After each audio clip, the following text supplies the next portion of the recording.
Nigel, just they started off the game pretty hot. Just what were they doing on offense that made them so difficult to guard? And how much was their size affecting this?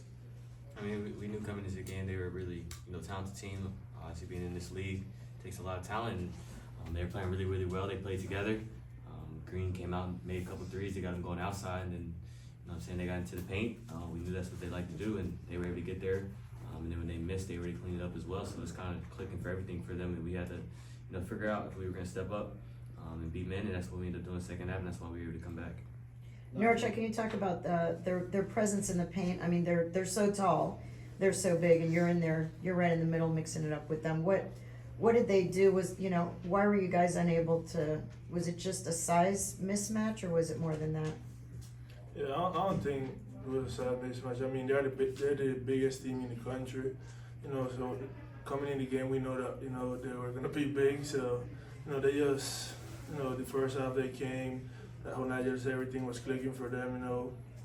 There are games like that. I think we just gotta soak it in a little bit and then move on. And, just keep going. Nigel, FSU showed just a ton of defensive pressure, both in the full court and the half court. Just how much do you think that kind of threw off the offense's rhythm? Yeah, we knew that coming into the game, but that's what we got so many playmakers on the floor, and that's what we try to get into. And every time sometimes shots don't fall, but we still put up 35 points in the first half, which is still really good, for us. And we just came down to the defense. Honestly, they put up 45 points on us in the first half, and that's unacceptable for us.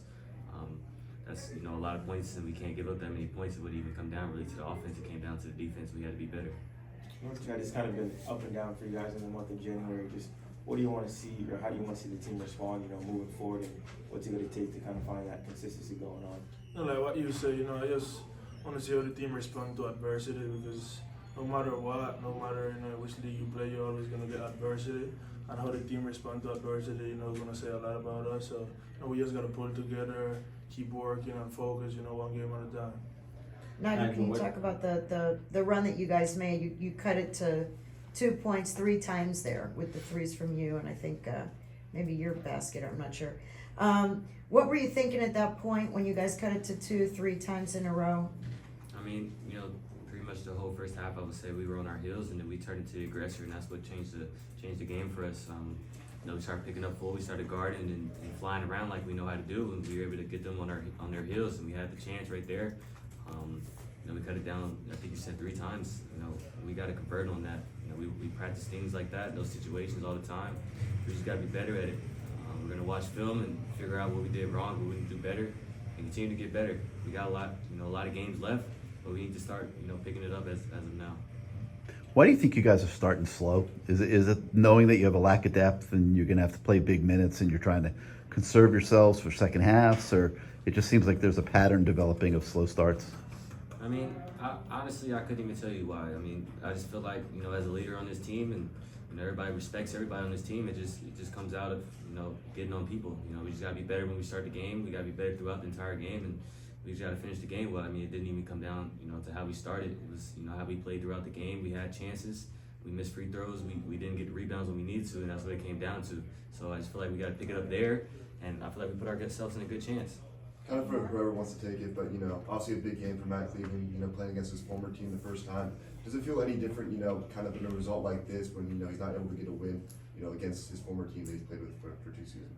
Yeah, it's definitely tough for him. I know that, that feeling of trying to, want to play so good, especially playing against your former team, a lot of pressure on yourself, and that he put on himself, and that's why, I'm glad we get to play them twice. It gives him another opportunity.